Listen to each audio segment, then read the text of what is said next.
This video takes you through reading and understanding a piece of music.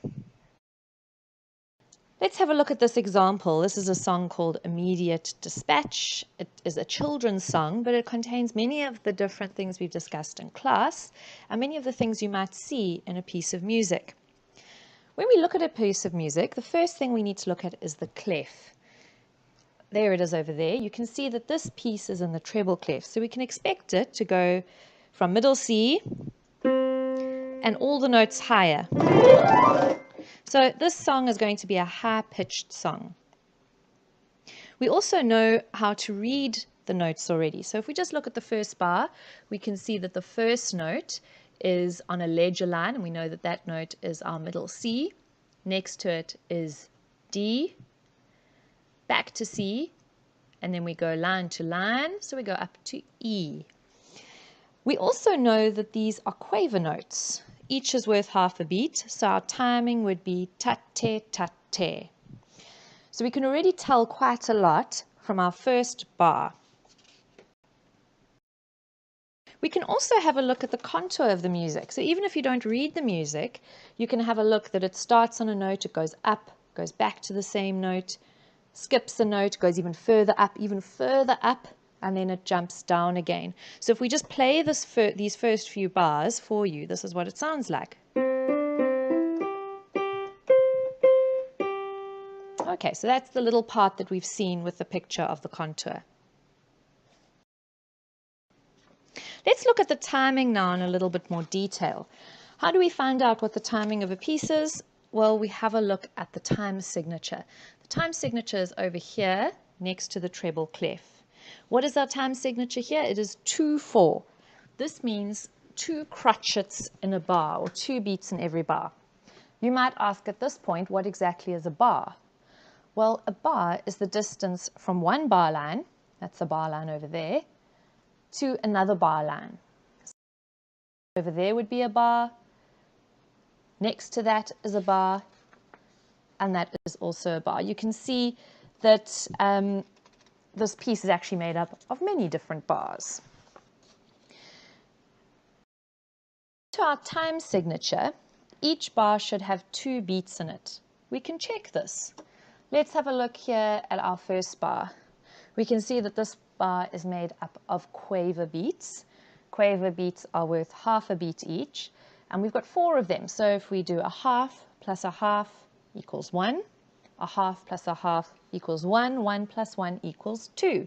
So we can see our first bar has 2 beats in it. Let's have a look at our second bar. We've got 2 crotchets. A crotchet is 1 beat, so we've got 1 plus 1 equals 2. Third bar, the same thing, 1 plus 1 equals 2. Our fourth bar, slightly different, has a minim in it. A minim is worth 2 beats, so we can already tell that this bar has got 2 beats in it.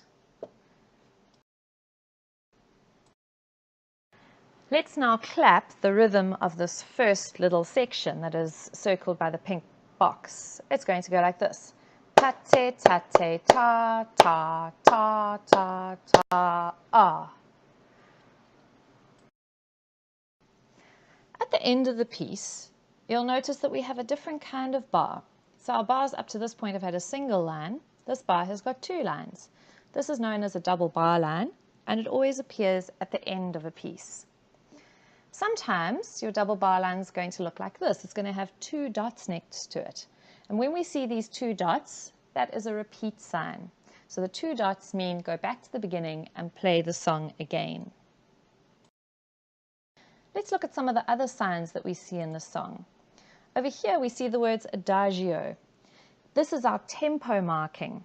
The tempo marking always occurs at the beginning of the piece, just above the stave, normally under the name of the song. And adagio means slowly, so we're going to play this song slowly. Over here we have some dynamic markings.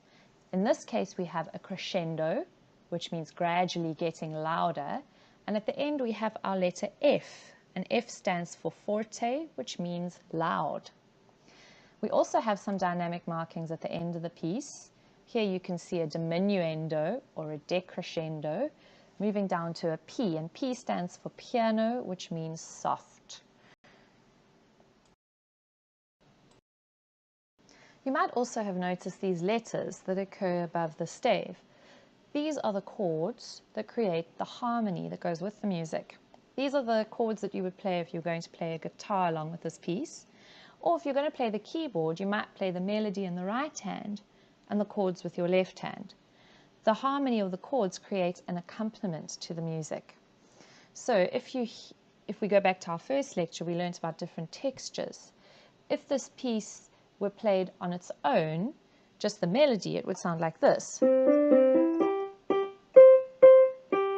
And that would be a monophonic texture. If we add our chords, we can create a homophonic texture.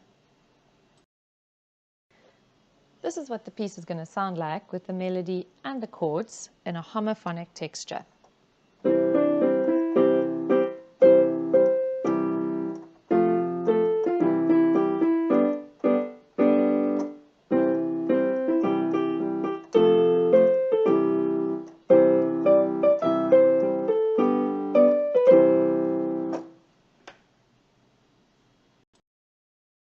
Some other signs you might see in the music from time to time are some articulation marks that look like this. You can see these 4 little dots that are flown up. These little dots are staccato markings, and it means that you need to play the music staccato, which is short or detached. So if we see what this is going to sound like, it would be like this. So very short and detached. The opposite of staccato is legato. The legato marking looks like this. It's a slur that occurs over or under the notes, and it means play very, very smoothly. So if I just play this section, it would sound like this. And we need to make the music under a slur as smooth or connected as possible. The legato and staccato markings did not occur in this piece of music, but I wanted to show you what they looked like in case you came across them in the future. So this video has taken you through how to read a piece of music, and I hope it has assisted you.